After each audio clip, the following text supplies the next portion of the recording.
Tanggal 26 Agustus mendatang, sedianya Kimberly Ryder dan Edward Akbar merayakan anniversary pernikahan mereka yang ke-6.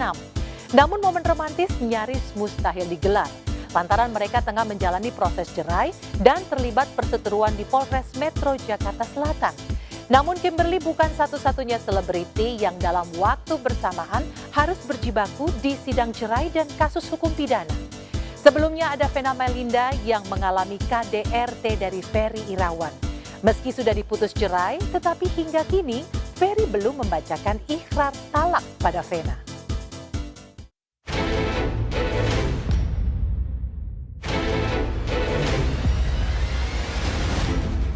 Pasangan Kimberly Ryder dan Edward Akbar menambah panjang daftar pasangan selebriti yang sebelumnya getol pamer kebucinan. Namun ujung-ujungnya berseteru di pengadilan agama dan ranah hukum pidana. Tengok saja sebelum Juni 2024, Kimberly dan Edward selalu tampil kompak. Bahkan gencar memperlihatkan kebersahajaan hidup mereka di Bali bersama sepasang buah hati yang tampan dan cantik. Kekompakan parenting Kimberly dan Edward pun menginspirasi netizen dan halayak ramai. Namun siapa sangka di bulan Juni 2024, konflik rumah tangga yang dipendam mereka seolah meledakkan bom waktu yang cukup dahsyat. Sehingga warga plus 62 pun auto kaget dan sempat menolak percaya. Sebab bagaimana tidak, Kimberly menganggap perceraiannya dengan Edward tak hanya baik bagi dirinya, tapi juga dianggap baik bagi anak-anaknya kelak. Seburuk itukah Kimberly menilai track record Edward sebagai kepala keluarga? Karena dari aku tetap stick dengan gugatan awal, jadi dari dianya ya udah semuanya dia tidak disetujui aja. Saya kasihan aja juga gitu loh, maksudnya dalam arti kata disayangkan. Tapi menurut saya ujian kok, karena ya saya juga bukan ustadz gitu ya. Tapi di mana-mana pernikahan itu adalah suatu hal yang suci, dan namanya bahtera rumah tangga itu pasti ada ujian dan cobaan.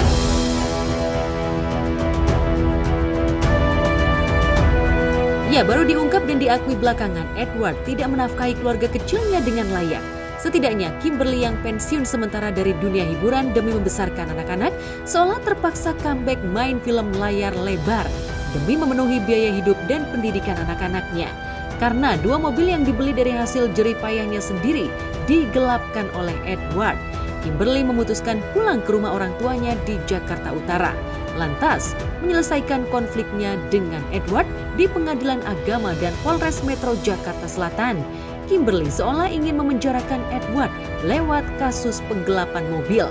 Benarkah mobil yang biasa dipakai mengantar jemput anak sekolah itu dijual diam-diam oleh Edward? Itu kan harta bersama, jelas menikah tahun 2018 Agustus dan dibeli Desember. Dan itu jelas harta bersama, jadi unsur penggelapannya ada di mana? Ya boleh-boleh aja ya, jadi sekarang tuh kita ambil sisi positifnya aja gitu. Naik angkot, naik bajai, naik transportasi umum gak apa-apa gitu loh. Cuman ada saat-saat dimana kayak amit-amit ya butuh mobil yang udah ada atau transportasi yang sudah ada gitu loh, ready to use. Masalahnya di sini adalah mobilnya itu ada, bukannya kita nggak punya mobil, mobilnya juga ada 2 gitu loh, dan dia dua-duanya dia yang megang.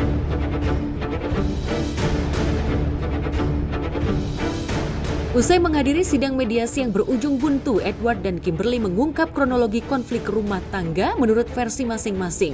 Edward merasa pernikahannya dengan Kimberly baik-baik saja karena pasang surut roda ekonomi dan krisis kepercayaan di antara pasangan adalah hal biasa dalam sebuah pernikahan. Sementara Kimberly tidak terima kedua orang tuanya seolah dituding sebagai provokator di balik gugatan cerai dan laporan polisi yang dilayangkannya. Menurut Kimberly, ia sudah cukup bersabar menghadapi Edward yang terus-menerus bersikap seperti korban. Gak ada loh intervensi sama sekali. Ini benar-benar murni keinginan aku sendiri karena sudah melewati ini sudah lumayan lama dan aku udah gede loh, udah dewasa gitu loh, I can make my own decisions gitu. Jadi dari keluarga itu dia mungkin merasa ikut campur tuh karena aku udah di titik paling ujung banget nih, udah butuh bantuan keluarga nih. Nah makanya akhirnya keluarganya masuk gitu. Sebetulnya sederhana itu kan relatif ya. Sederhana itu sesuai kemampuan suami. Enggak sih sebenarnya, aku dari dulu juga aku diajarkan sama orang tua aku untuk hidup sederhana, makanya kan aku nggak pernah yang wah bling apa segala, enggak gitu loh. Emang dari dulu ya emang gini-gini aja. Terlalu sederhana atau gimana? Ya itu sebenarnya ya, gimana ya. Seolah kepalang basah, Kimberly mengungkap aib yang selama ini berusaha disembunyikannya. Artis berdarah Inggris itu mengaku membayar cicilan rumah mereka di Bali, meski AJB rumah itu atas nama Edward. Edward pun mengaku sudah meninggalkan rumah penuh kenangan itu karena tak mau diusik keluarga Kimberly. Ngomongin nggak ya? Diutarakan aja poin-poinnya aja. Itu rumah kan sebenarnya atas nama Edward. Cuman yang memang sebagian besar saya yang membiayai itu rumah.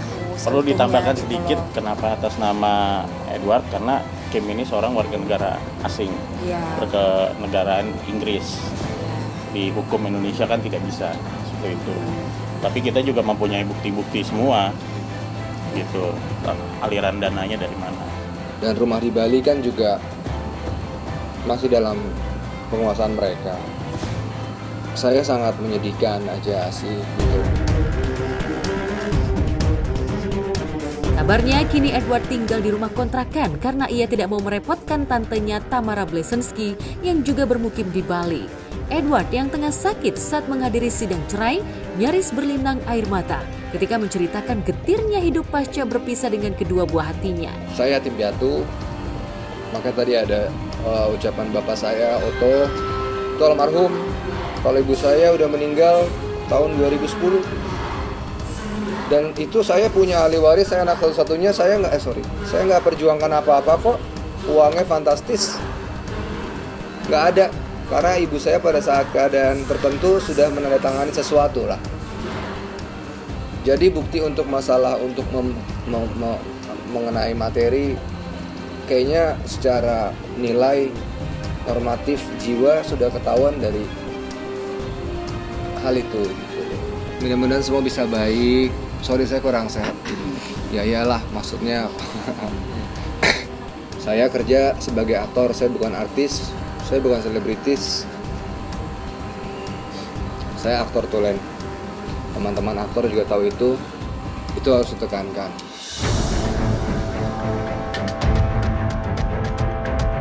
Tanggal 26 Agustus mendatang, sedianya Edward dan Kimberly merayakan anniversary pernikahan mereka yang ke-6. Namun bisa jadi di momen yang semestinya romantis itu, Kimberly dan Edward malah bertemu di Polres Metro Jakarta Selatan. Sebagai terlapor atas kasus dugaan penggelapan mobil, Edward berusaha membuktikan bahwa mobil itu adalah harta bersama yang dibeli pada Desember 2018 atau 5 bulan setelah menikah. Hingga saat ini status Edward memang masih sebagai saksi terlapor bersama temannya yang berinisial NL.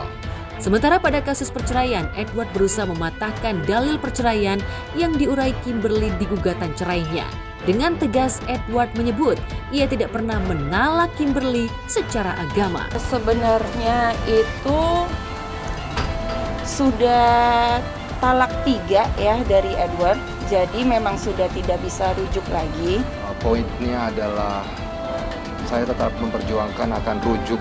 Saya sebagai imam, saya belajar mengikuti Quran dan hadis bahwa janganlah cerai. Itu nanti coba simpulkan sendiri ya. Tapi kebenaran insya Allah akan terungkap kok. Pasti pada waktunya.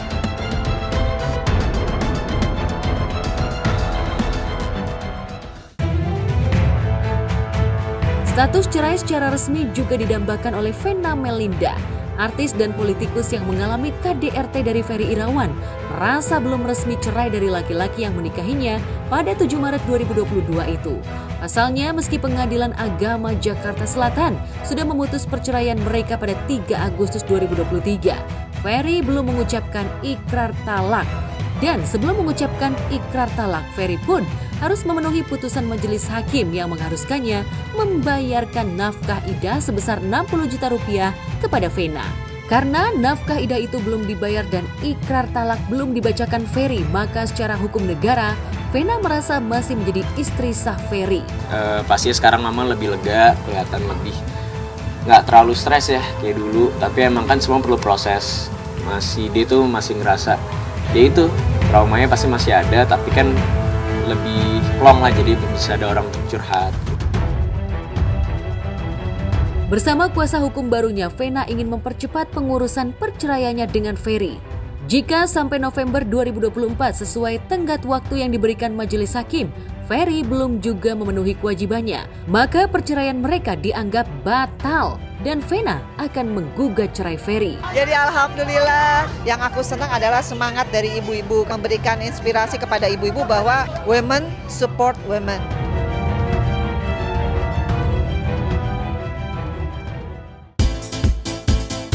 Andre Taulani justru juga ngotot ingin menceraikan istrinya Rinwartia Trigina.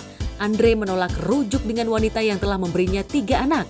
Mengapa Andre seolah tak sudi memberikan kesempatan kedua kepada istrinya?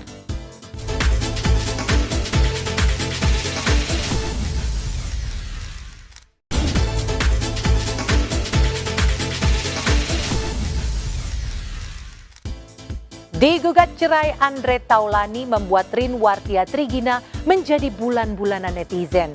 Tanpa tahu fakta sebenarnya, netizen seolah mencitrakan Erin seperti istri red flag yang punya banyak keburukan. Erin juga kenyang dituding suka menghambur-hamburkan hasil jeripaya Andre di dunia hiburan.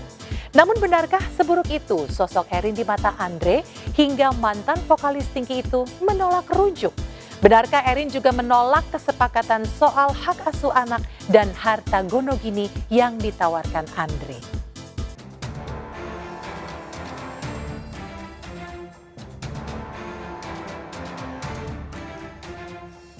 Pemirsa, pasangan Andre Taulani dan Rinwartia Trigina menjadi pasangan selebriti paling senior yang tahun ini berseteru di Pengadilan Agama. Setelah 19 tahun menikah, Andre memutuskan menceraikan Rinwartia Trigina, wanita yang sudah memberikannya 3 anak. Dan kemarin sidang perceraian Andre dan Erin kembali digelar di Pengadilan Agama 3 Raksa Tangerang. Sayangnya baik Erin ataupun Andre tak menghadiri sidang dan hanya diwakili kuasa hukum masing-masing. Namun pihak Erin enggan membeberkan terkait materi sidang lantaran sidang digelar secara tertutup. Tapi pihak kuasa hukum berjanji akan membeberkan terkait penyebab perceraian pasca putusan cerai sudah ditetapkan. Sebelumnya Andre memang sudah mengungkapkan jika rumah tangganya dengan Erin sudah tak bisa terselamatkan lagi. Lantaran perbedaan prinsip di antara mereka sudah tak lagi bisa disatukan. Saya di sini statement saya tidak bisa dapat menjelaskan untuk Pak Daniel? Ya, bahwa kita kuasa hukum Ibu Erin pada intinya tidak bisa memberikan statement apapun karena memang dari awal ini adalah sidang bersifat tertutup. Kita menghargai hak-hak privasi dari klien dan ini memang asasnya kerahasiaan. Nanti kita akan bicara sesudah adanya putusan. Maaf ya, dan kita juga mengikuti marwah pengadilan karena sidang ini pun tertutup, bukan dibuka untuk umum, itu aja ya. Jadi takutnya kita sebagai advokat ini melanggar kode etik. Ya, jadi jelas ya. Nanti adalah statement kita untuk mengundang kalian semua. Pasti kita undang setelah ada putusan. Gitu. Jadi kalau udah ada putusan kita menyampaikan semuanya itu enak juga. Ya. Oke ya, begitu aja ya. Cukup. Namanya perceraian mana ada sih yang nggak sedih, sedih tetap sedih. Ya. Tapi kan ini semua harus dilewatin, harus dijalani untuk kebaikan. Itu aja. Bang Haji, perceraian itu kan terdiri dari biasanya ada karena harta wanita. Dan mungkin apakah ada KDRT atau karena ada persetujuan atau apa? Alhamdulillah tiga-tiganya tidak ada. Alhamdulillah tiga-tiganya tidak. Mungkin ada prinsip aja Pak Haji, prinsip dan mungkin. Iya, lebih ke situ, lebih ke prinsip, lebih ke kita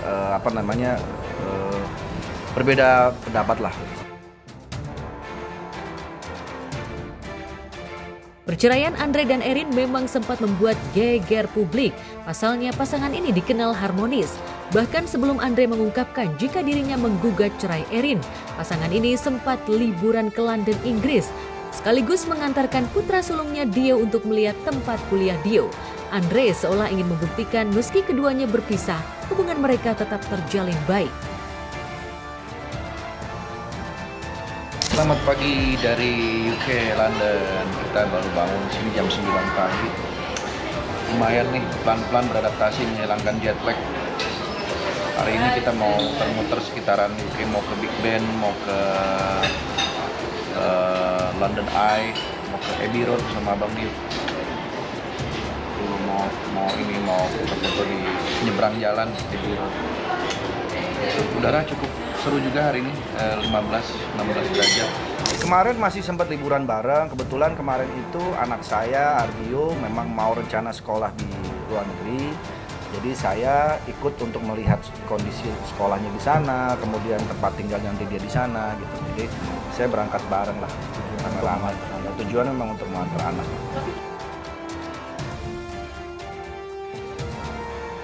Ya, belasan tahun menikah dan berujung perceraian tentu saja tak mudah bagi pasangan ini untuk berpisah. Namun lantaran sudah tak lagi sejalan, keduanya memilih untuk hidup masing-masing. Beruntung ketiga anak Andre dan Erin sudah mengerti dan mendukung perceraian kedua orang tuanya. Namun baik Erin dan Andre sepakat untuk tetap memberikan kasih sayang full untuk ketiga anaknya. Lantas benarkah Andre akan ngotot untuk mendapatkan hak asuh anak? Sebenarnya pertimbangan udah cukup lama. Tadi saya udah bilang kan bahwa ini juga bukan sesuatu yang mendadak, sudah lama dan sudah sering kami diskusikan juga. Tapi memang ya saatnya ya sekarang ini. Enggak juga. Tapi memang kami kan berusaha untuk namanya bidak rumah tangga, ketika ada sebuah permasalahan pasti kan mencoba untuk memperbaiki gitu ya. Dan kami pun juga sudah melakukan itu semua. Tapi memang pada akhirnya kami harus berpisah, itu udah menjadi keputusan yang terbaik untuk kita. Anak sudah ngerti ya, anak kan udah gede, udah tahu juga. Ketika kami menjalani proses ini kan mereka juga tahu. Ini sih kita belum sampai ke arah, tapi kayaknya sih kalau kita tuh udah sepakat bahwa itu nggak menjadikan penghalang buat anak-anak ya. Karena anak kan ya orang tuanya tetap saya sama Mbak Erin ini bisa kemana aja. Kalau itu sih itu persoalan nanti ya, karena itu yang sekarang fokusnya di prosesnya. Ya kembali kami karena masuk ke materi perkara, kami nggak akan komentari ke arah sana karena itu sudah masuk ke materi perkara. Mohon dimengerti karena ini perkara tertutup, jadi ada hal-hal yang memang tidak bisa kita sampaikan. Kita nggak bisa bicara. Nanti intinya kalau udah putusan kami sampaikan semuanya. Semuanya. Itu kami hanya berdoa yang terbaik bagi Pak Andre dan Ibu Erin. Itu aja. Tak hanya perihal hak asuh anak, netizen pun penasaran terkait pembagian harta Gono Gini. Apalagi Andre dikenal selain sebagai selebriti, juga sebagai pengusaha lantaran memiliki sejumlah bisnis, diantaranya bisnis kuliner. Lantas benarkah Andre juga akan memasukkan harta Gono Gini dalam tuntutan perceraian?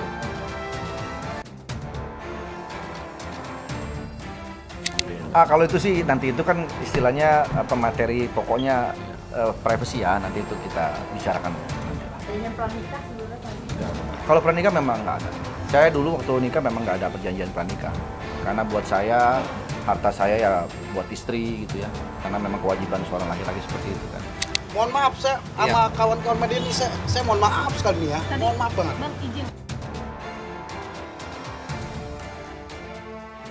Ya, sejak Andre mengungkap perihal rumah tangganya dengan Erin tengah berada di ujung tanduk, netizen pun mencoba mengulik apa penyebab perceraian Andre dan Erin. Pasalnya, meski Andre secara tersirat sudah mengungkapkan alasan dirinya menggugat cerai, namun netizen seolah tak percaya begitu saja. Apalagi melihat gaya hidup Erin yang glamor dan kerap pamer tas-tas branded semakin membuat netizen yakin jika gaya hidup Erin sebagai salah satu penyebab Andre menceraikan Erin. Tak hanya itu, netizen pun menganggap Erin adalah wanita red flag, serta dianggap hanya menghambur-hamburkan hasil jerih payah Andre. Oh enggak, itu kan orang-orang berspekulasi begitu, orang-orang yang berpikiran negatif. Kan pada faktanya enggak gitu.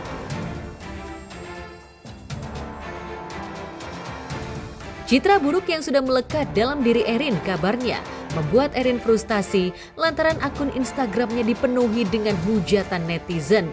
Sayangnya Erin memilih diam dan justru membalas hujatan netizen dengan memposting ceramah Ustadz Hanan Attaqi terkait membalas perlakuan jahat orang lain.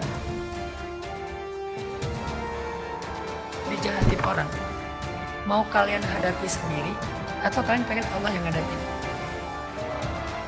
Benar, kalau pengen Allah yang ngadapin, amalkan ayat 10. Wasbir ala ma yaqulun, tenang aja, jangan reaktif, jangan responsif, jangan gregetan, jangan gemes. Wasbir ala ma yaqulun, wahjurhum hajran jamila, abaikan mereka dengan cara yang baik.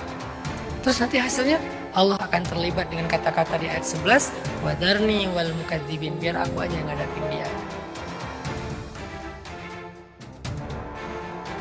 Namun postingan Erin justru semakin membuat dirinya dihujat dan bahkan dituding playing victim. Di sisi lain, meski tengah menjalani proses perceraian, Andre rupanya tetap membela marwah dan harga diri Erin yang masih sah menjadi istrinya. Di matanya, Erin tetaplah sosok ibu dan istri yang baik. Lantas seperti apa sosok Erin di mata Andre? Jika Erin adalah sosok istri dan ibu yang baik, mengapa Andre tetap kekeh untuk bercerai dari Erin?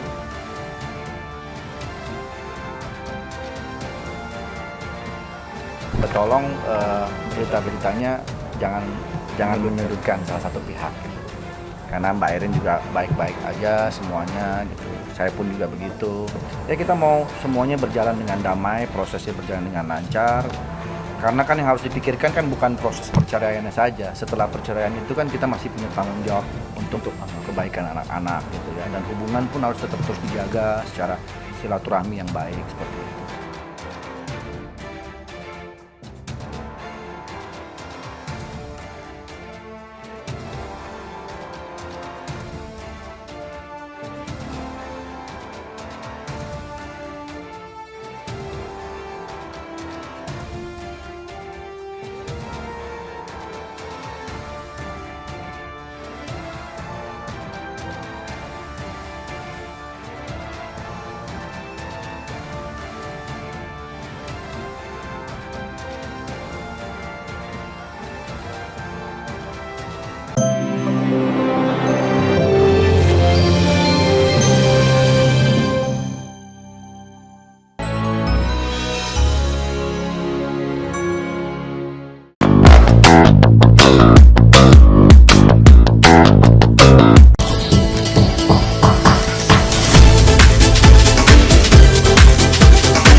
Drama KDRT dan isu perselingkuhan kembali memanaskan rumah tangga selebriti. 5 tahun bungkam demi anak-anak, akhirnya Cut Intan Nabila mempolisikan Armor Toreador, suami temperamental yang sempat mencoba kabur usai menganiaya dirinya. Dulu getol pamer kebucinan, sekarang Kimberly Ryder ngotot ingin cerai dari Edward Akbar. Tetapi mengapa Edward merasa tidak bersalah meski dituding telah menggelapkan mobil Kimberly? Setelah 19 tahun berumah tangga, Andre Taulani menceraikan Rinwatia Trigina. Apa yang membuat Andre menolak rujuk dengan wanita yang dulu diakuinya sebagai tipe wanita idamannya? Bersama saya, Dona Harsinta, kita akan mengulas drama panas rumah tangga sejumlah selebriti yang diwarnai isu KDRT, perselingkuhan, dan harta gonogini. Pemirsa, inilah berita artis ternama Barista.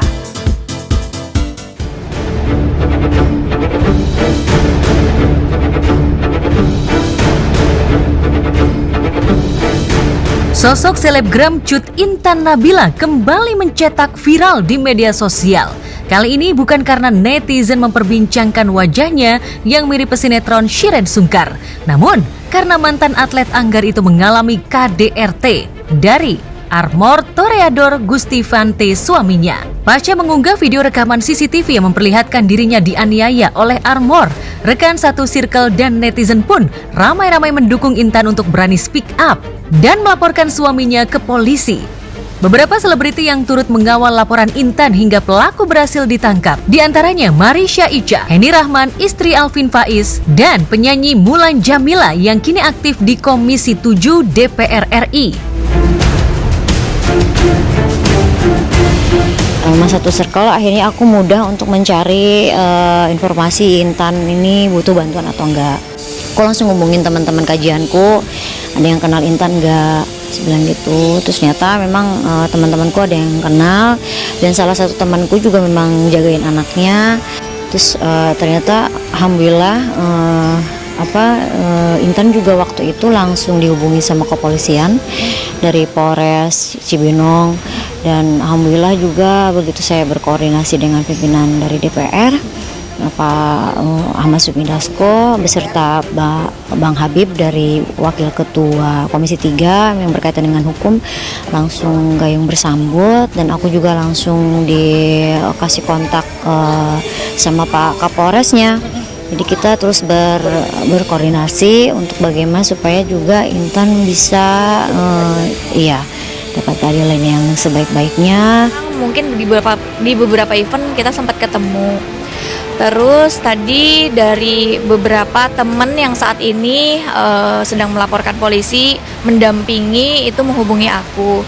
Pada saat aku melihat videonya kan aku sempat kasih tanda emot kesel gitu, karena aku bener-bener kalau untuk urusan KDRT sangat-sangat emosi banget lah gitu. Terus aku juga kan saat ini kan aku juga sedang melanjutkan sekolah aku untuk S2 hukum, dan saat ini juga sekarang aku sedang magang juga kan di law firm. Nah, aku bilang sama dia apabila saya membuka pintu seluas-luasnya apabila ingin didampingi untuk proses hukumnya. Untuk kasus Intan ini memang butuh perhatian khusus, terutama untuk kita nih para perempuan. Tapi ya nggak semua orang berani speak up seperti Intan. Ya, sebagai selebgram dan model busana muslim, Intan cukup dekat dengan sejumlah artis. Video KDRT yang disertai caption pilu Intan yang mengungkap bahwa dirinya punya puluhan video lain dari hasil rekaman CCTV yang memperlihatkan kebrutalan Armor sebagai suami dikomentari oleh sederet pesohor seperti Larissa Chow, Natasha Wilona, Cut Meriska, Shiren Sungkar, Jessica Mila, Luna Maya, Via Valen, hingga YouTuber Atta Halilintar. Semuanya menyerukan agar Intan jangan ragu untuk memenjarakan Armor.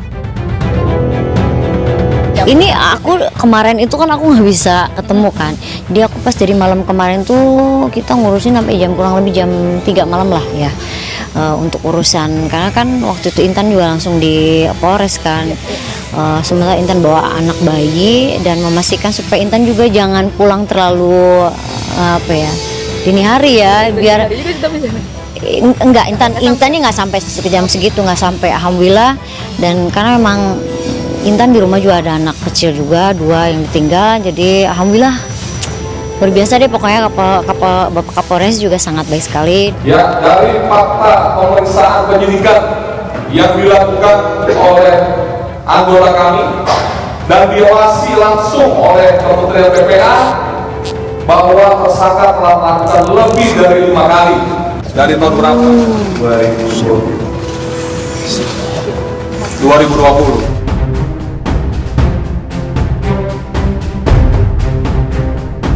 Ditangkap di sebuah hotel di Jakarta Selatan pada Selasa malam, Armor diduga sempat mencoba kabur ke Surabaya atas suruhan ibundanya Nipi Infante. Dan yang membuat netizen mengelus dada, Nipi Infante yang notabene adalah ibu mertua Intan sudah lama mengetahui putranya sering melakukan kekerasan terhadap istrinya sendiri. Nipi Infante yang merupakan pekerja sosial yang peduli pada nasib anak-anak seolah lupa pada nasib menantu dan masa depan cucu-cucunya sendiri.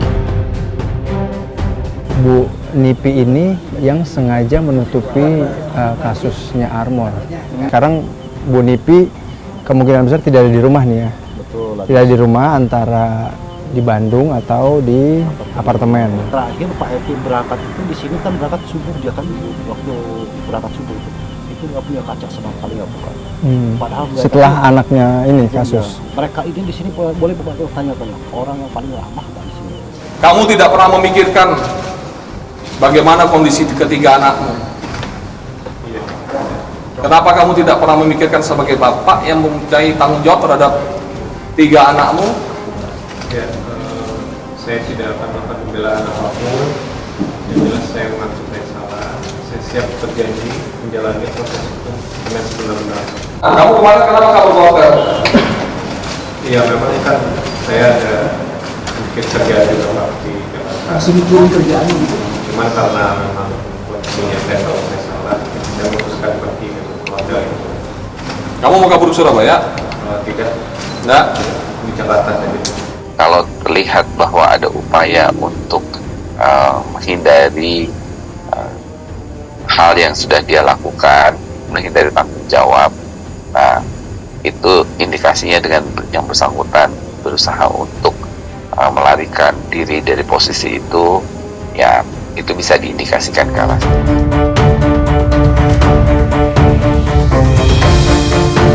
Jika pemicu KDRT sudah terjawab, apa yang membuat Armor masih ringan tangan pada istrinya? Benarkah sejak kecil ia sudah terbiasa melihat kekerasan? Mungkinkah Armor menderita mental illness akut hingga perilakunya labil dan bisa sekeji seorang psikopat? Benarkah bahasa tubuh Armor saat diwawancarai polisi tidak memancarkan rasa penyesalan? Kalau dia menunduk, sudah pasti tidak berani menghadapi publik ya. Yang pertama, punya ada ketakutan, terus kemudian juga yang bersangkutan cenderung menghindari pandangan dari awak media atau orang-orang yang ada di hadapannya. Yang pertama, jadi dia terlihat pun kalau ketika dia menegakkan kepalanya sedikit, itu kemudian dia menundukkan lagi, jadi lebih banyak gerakan menghindar. Nah, ini tersangka terlihat seperti santai aja, apakah ada gelagat dia seperti orang memiliki penyakit mental gitu yang disebut mental illness tuh, atau seperti apa Pak terlihatnya? Ya, memang ini bisa diindikasikan ke arah sana ya Mas ya. Pelaku kekerasan itu bukan hanya spontan ya, biasanya sudah ada riwayat melakukan kekerasan sebelumnya dari dulu mungkin dari remaja atau menjadi terbiasa melakukan melakukan kekerasan, itu menjadi salah satu bagian dari coping mekanismenya, which is itu tentunya tidak bisa dibenarkan begitu, karena ketika kita tidak bisa kontrol emosi, maka biasanya orang terdekat kita lah yang dirugikan karena kita akan melampiaskan emosi kita kepada orang terdekat. Kecenderungan dia psikopat nggak sih Bu? Ya tentunya tadi ya, diagnosa apakah dia mengalami ada gejala psikopatik, apakah dia ada gejala emosional problem emosi, itu tentunya harus ada assessment lebih dulu sehingga kita tidak bisa menjudge di awal. Namun yang jelas pelaku KDRT itu biasanya tidak memiliki empati, tadi bisa merasakan hal yang dirasakan oleh orang lain sehingga dia tega melakukan kekerasan. Bahwa motifnya saya sampaikan mohon maaf, hasil pemeriksaan dari tersangka, mohon maaf saya sampaikan bahwa si tersangka ketahuan menonton pemeriksaan tersangka, namun kami ingin menggali pemeriksaan dari korban karena kemarin faktor psikologinya masih trauma. Kami berinisiatif menghentikan dulu sementara pemeriksaan terhadap korban. Miris hanya gara-gara ditegur istri saat menonton film porno melalui handphonenya, Armor bisa mendadak kalap. Seolah tidak kasihan pada wanita yang telah melahirkan 3 anaknya, Armor melakukan kekerasan pada Intan di depan bayi yang baru berusia seminggu. Begitu brutalnya ucapan dan perilaku Armor, hingga bayi yang tak berdosa itu pun menangis akibat perbuatan ayah kandungnya sendiri. Sementara 2 anak yang berada di kamar lain mengalami trauma psikis yang cukup berat karena takut bertemu laki-laki dewasa. Fakta itu terungkap setelah tim Kementerian PPPAI melakukan pendampingan pada Intan dan anak-anaknya. Ibu harus mendapatkan penguatan psikologis sambil berjalan, dan 3 anaknya tentu kita harus asesmen psikologisnya apakah juga mengalami kondisi-kondisi trauma dan lain sebagainya. Mengingat karena melihat secara langsung dan juga merasakan secara langsung ibunya mengalami KDRT. Apakah yang kamu lakukan itu selama 5 kali di depan anakmu pernah terjadi?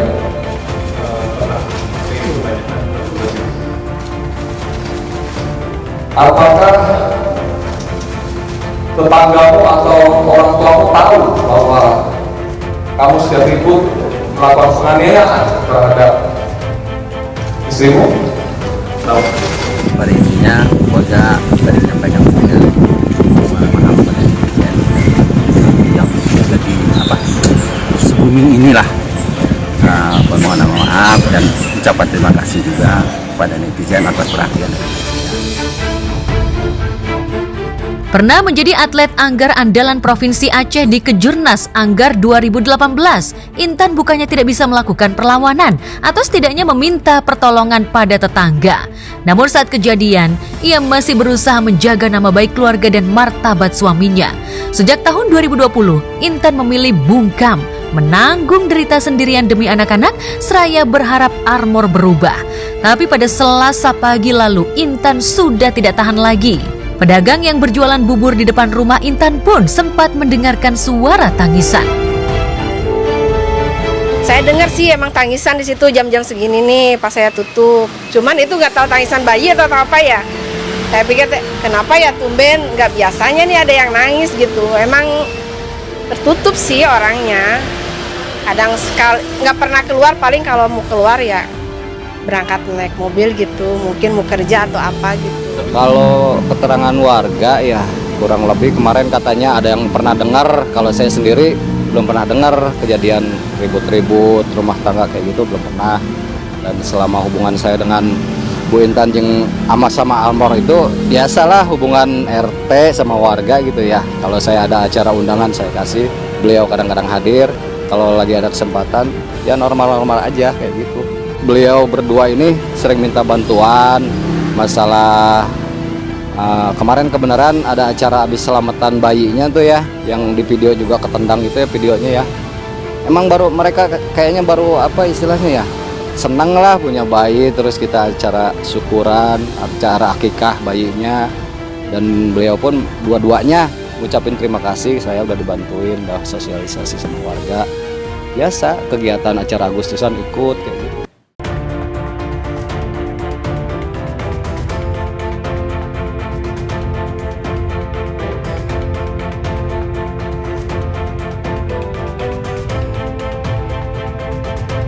Baru setahun tinggal di sebuah komplek perumahan di Sukaraja, Bogor, Intan dan Armor dikenal sebagai pasangan muda yang harmonis. Mereka menikah pada September 2019, hanya 2 bulan setelah Intan lulus SMA. Di Instagramnya, Intan mengaku bersyukur dengan proses nikah tanpa pacaran yang dicecapnya bersama Armor. Kemesraan Intan dan Armor seperti yang terlihat di Instagram, bahkan sempat membuat netizen iri.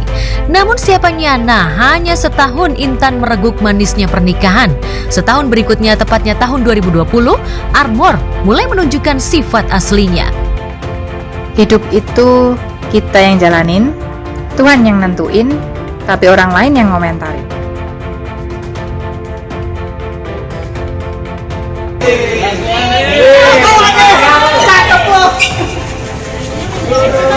Ganteng.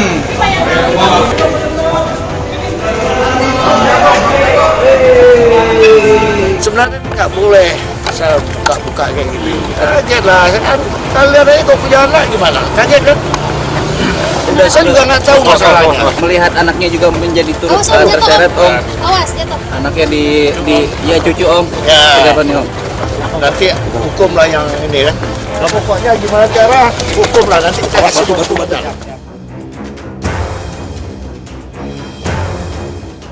Sempat dipuji tampan dan mapan, Armor ternyata memiliki catatan kelam di dunia bisnis dan asmara. Di Instagramnya, Intan pernah men-spill tipis-tipis isu perselingkuhan suaminya dengan sejumlah wanita yang bermula dari perkenalan di media sosial. Sementara di dunia bisnis, Armor yang mendirikan perusahaan jasa baru saja bergabung dengan Himpunan Pengusaha Muda Indonesia Cabang Bogor, namun sudah dipecat dari keanggotaannya per 14 Agustus lalu karena kasus KDRT dan dugaan penipuan. Armor diduga menipu rekan kerjanya hingga 1 miliar rupiah. Yang saya tahu dia sosoknya itu pebisnis kan, memang mengenalkan diri sebagai seorang pebisnis, sering kerja sama orang, punya yang cukur juga yang dia udah taruh di bio-nya segala macem. Dia ngajakin saya join buat naruh dana gitu. Akhirnya tanggal 22 Agustus, pokoknya bulan Agustus kalau nggak salah, di 2022 saya taruh lah uang saya. Ya di awal itu pokoknya total modal itu saya taruh 132.500.000 kalau nggak salah. Nah dari dividen yang 6 bulan itu ada sekitar ya 50-an, jadi hampir 200 lah, 50-60 waktu itu. Yang report dia kasih ke saya ya, hasil dari usahanya. Nah itu nggak balik, makanya saya tulis waktu itu di sosmed ya 200 gitu, dibuletin. Sempat berjalan lancar, ditransfer, sampai akhirnya macet di bulan Oktober 2023 sampai sekarang itu macet. Akhirnya ya saya juga bingung gitu, belum selesai semuanya, dianya udah baru ketangkap segala macem. Ya udah itu jadi apa ya, jadi utang dia lah. Karena waktu saya lihat di sosmed juga kan ada juga yang ketipu, bahkan sampai yang katanya miliaran segala macem. Dia pun nggak cerita ke saya, dia bilang katanya cuma utang sama saya, ternyata ada lagi yang sama yang lain. Proyeknya katanya udah beres segala macem, tapi uangnya kemana katanya dibilang ke auto debit lah, atau misalnya dibawa kabur atau apa, saya nggak tahu. Cuma kata dia udah beres, cuma dia kena tipu lagi bla bla bla. Jadi seakan-akan dia itu korban waktu itu dibilangnya. Saya tanya ke teman-teman pengurus HIPMI Jawa Barat yang sebelumnya gitu, yang bersangkutan. Memang kalau di SK kepengurusan, informasi yang saya terima itu beliau di, saya lupa posisi departemen kalau seingat saya, departemen bidangnya saya nggak ingat. Tapi memang saya tanya sama kawan-kawan itu, dan banyak kawan-kawan juga yang nggak kenal gitu, karena setiap mungkin acara kegiatan-kegiatan organisasi yang bersangkutan juga nggak aktif gitu. Jadi hanya melabelkan saja sebagai pengurus, tapi kontribusi ke organisasinya juga dirasa tidak aktif. Banyak yang memberikan testimoni seperti itu. Per tanggal, kemarin tanggal berapa ya? Ini sekarang tanggal 15 kemarin saya ngeluarin surat rekomendasi pemberhentian tidak hormat ke BPP HIPMI. Saya sudah kirim. Saya juga mungkin nanti teman-teman bisa lihat juga di akun Instagram HIPMI Jawa Barat dan akun Instagram saya pribadi Adityo Egi. Jadi di situ saya sudah kirimkan surat rekomendasi pemberhentian tidak hormat atas nama saudara AT. Terancam dijerat pasal berlapis tentang KDRT dan kekerasan terhadap anak dan penganiayaan, Armor terancam hukuman 10 tahun penjara. Namun sebelum berkas kasus KDRT yang dilaporkan Intan mencapai P21, kuasa hukum Armor buru-buru mengulurkan itikat perdamaian. Dengan alasan demi anak-anak yang masih kecil dan butuh ayah kandungnya, Irwansyah kuasa hukum Armor berupaya melakukan restoratif justice dengan pihak Intan. Warga dan Armor minta doa, mudah-mudahan Armor dan keluarga beserta istrinya bisa jalan baik-baik dalam menyelesaikan masa ini. Jadi ada upaya damai. Upaya damai kita belum tahu, tapi kan undang-undangnya ke arah sana. Pasal 44 ayat 3 itu arah-arah yang sana. Kira-kira bisa lebih pada restoratif. Ya, kira-kira restoratif justice ya? Iya. Oh jangan dikasih ampun ya. Hukum seberat-beratnya aja, penjarakan aja. Pokoknya jangan mau damai. Menurut saya sih terbaik untuk mereka berdua ya. Nah, karena kan ada anak-anaknya juga. Mereka harus mikirin hal kayak gitu untuk perihal ke depannya mau seperti apa. Kayaknya miris ya, di zaman pendidikan sekarang masih ada orang yang melakukan KDRT gitu. Apalagi istrinya juga yang kita lihat ya cantik, muda gitu ya. Dengan melihat yang keadaan kayak gitu sih menurut saya terlalu miris sih. Sebagai ayah dan sebagai suami harusnya kan mengayomi gitu ya Kak.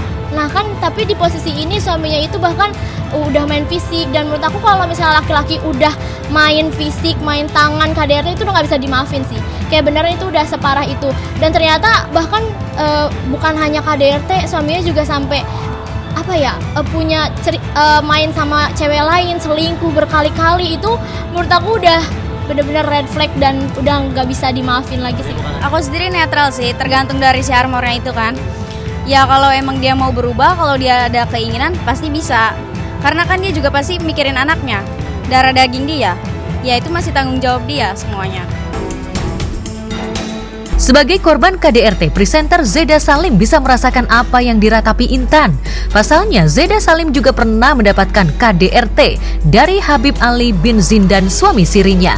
Bahkan karena trauma fisik dan psikis, Zeda sempat dirawat di rumah sakit jiwa selama 6 bulan. Saya pribadi sudah mengalami KDRT selama beberapa kali, berulang-ulang kali. Saya menikah 2 kali. Bersama suami pertama, saya mendapatkan kekerasan fisik dalam rumah tangga. Saya merasakan penganiayaan dan penyiksaan yang luar biasa, bahkan mungkin lebih parah dari CCTV yang beredar atau viral sekarang ini ya. Sakitnya luar biasa. Tapi ya kalau kekerasan fisik itu saya pernah mengalami ya. Kalau kekerasan fisik itu mungkin 4 hari atau 5 hari sembuh ya lebam-lebamnya. Tapi kalau kekerasan psikis atau mental menurut saya itu jauh lebih berat dan lebih susah sembuhnya ya. Nah, kemudian di pernikahan yang kedua bersama suami kedua, saya juga mengalami kekerasan dalam rumah tangga yang bertubi-tubi, di mana saya mengalami beberapa dugaan kekerasan, yaitu kekerasan seksual, kekerasan psikis mental, kekerasan ekonomi, dan juga penelantaran. Ini juga luar biasa, penganiayaan yang luar biasa yang saya dapatkan dari suami saya, yang notabene seorang habib, seorang yang dikenal sebagai ulama. Sampai saya dirawat di rumah sakit jiwa setengah tahun, hampir setengah tahun. Sampai detik ini saya masih menjalani perawatan terapi oleh psikiater dan juga psikolog. Sebagai sesama publik figur, Zeda berharap Intan tetap teguh untuk memberikan efek jera kepada Armor. Sikap Intan dan dirinya diyakini bisa menginspirasi perempuan lain untuk speak up KDRT yang dialaminya. Kalau korban KDRT itu traumanya saya nggak bisa berkata-kata ya. Sampai detik ini aja, sampai detik ini sudah berjalan 4 tahun saya harus terus mengkonsumsi obat. Saya tidak bisa lagi hidup normal sebagaimana orang pada umumnya. Menurut saya walaupun tidak separah dengan apa yang kami alami, walaupun Anda hanya mengalami 1 kali atau 2 kali, menurut saya maaf atau tidak itu adalah hak dari setiap individu. Tapi saya berharap bagi Anda yang mengalami, kaum wanita khususnya yang mengalami kekerasan dalam rumah tangga, maaf oke, tapi proses hukum tetap harus berjalan. Ini adalah suatu kejahatan yang tidak bisa ditoleransi dengan alasan apapun. Itu fatal ya, kalau untuk kekerasan itu sangat fatal di dalam rumah tangga, dan nggak bisa ditolerir gitu. Sama dengan untuk perempuan-perempuan di luar sana, lebih hati-hati dalam mencari pasangan, jangan maunya manis di awal kali ya gitu ya. Terus cari tahu dulu lebih dalam pasangan kalian masing-masing. Jangan terlalu percaya dengan janji manis atau love bombing tuh biasanya awal-awal kan. Love bombing lama-lama jadi menyakitin gitu.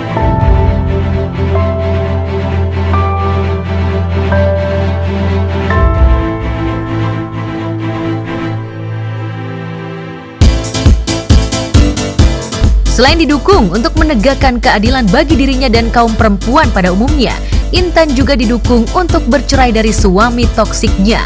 Lalu benarkah Kimberly Ryder juga menganggap Edward Akbar sebagai suami toksik karena telah menggelapkan 2 mobil yang dibeli dari hasil keringatnya sendiri?